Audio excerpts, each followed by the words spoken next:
Alright everybody, we are back with one more video today. This is a video I wanted to put together after doing the Faceworm instance that I just ran this morning.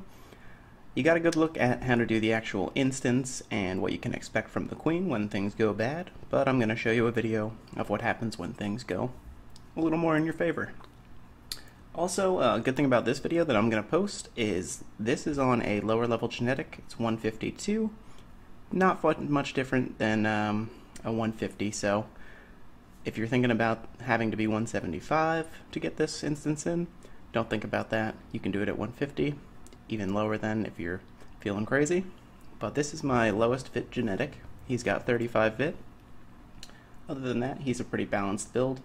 A 120 dex, 190 strength, and 64 luck. This genetic does not have pyroclastic because he doesn't have a deeder like my other ones, so he's kind of handicapped, but you can still do the queen, and this is going to be a run without actually dying. So we will start the filming now. And here's the little dialogue before the queen spawns that we can speed through. And I should be switching on to my correct gear shortly, which will be the Silversmith bracelet. I've got all my elemental armors lined up top. Wearing Deviant, as well as a GTV shield. Remember, if you don't want to have a GTV to use, you can just stand about 6 cells away from the queen. When she's doing her Earthquake cast, you'll still be in range to use Spellbreaker, but you won't get hurt. She is about to spawn now. We'll throw one bomb, and then we'll begin to Spellbreaker, just so that we can get rid of 1,000,000 damage if we need to. Right there. Hit it twice in a row. When the eggs spawn, start Spellbreakering them right away. That will ensure that no little maggots spawn on top of you and get you killed. Run down to Chaos whenever he's near the queen, and it'll do extra damage. Remember that the Earthquake trigger will only happen when she touches you, so if you constantly are running, it'll never trigger Earthquake. It seems like about every 60 seconds she'll start the Earthquake cast. You don't always get it every time. She turned into water mode for just a brief second there, but if you lure her to the edge of the screen, you have a good chance of turning her into her fire mode, and that will take her out of any elemental form that she's in. She should go back to regular form. I almost died there, but I was able to get out. Remember that if you have low health and you start Spellbreakering, if you hit her, it will restore all your health. So if it's during an Earthquake cast, don't worry about using Yig berries or anything. Just keep Spellbreakering until you're sure that you've either missed her or you hit her and you heal full. If you've missed her entirely, it's time to use a Yig berry or a Yig seed. Bring her back to the edge to take her out of this water form. She went into Earth for a second, but now she's in fire form. Jump back over to Chaos, but she was a little too far from him to take the damage. She has to be really close to him in order to get hit. She go back to regular form, which should trigger her Earthquake here. She's now in fire mode. This means that it's going to be soon that she comes into poison mode.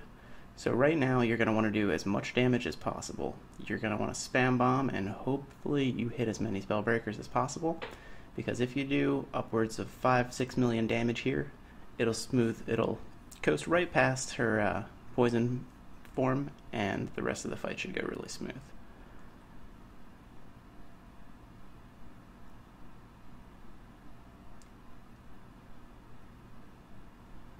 Didn't hit her with it there, but I think that we did enough damage because we had the 2 back-to-back hits that she may have skipped over poison mode entirely. Well, if she wasn't before, then she probably is now. And it's a little odd the way I'm positioned right now. It looks like she is away from me, but she is technically on me, or else she wouldn't be triggering that Earthquake cast.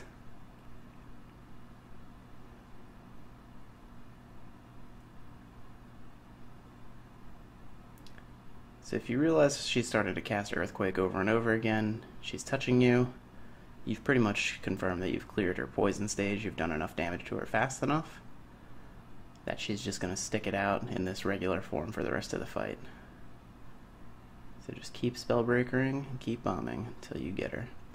You can tell that she's about to die when you spellbreaker her and it does no damage because she doesn't have 1,000,000 health left to take. You'll just see no damage come up. It won't restore any of your health, and you'll know that she's about to die. She's still got a good amount of health then. When she goes into this form, it's definitely a good idea to pop a gum. Looks like I forgot to on this run, but I believe the queen leg is about a 1% drop, and it's worth between 600 and 800 mil at any given time, so it's definitely worth trying to use a gum for it. Well, that was the Faceworm Queen on a 35-bit genetic with no full homunculus without dying. I hope you guys enjoyed that, as well as the other video, and let me know what you'd like to see next.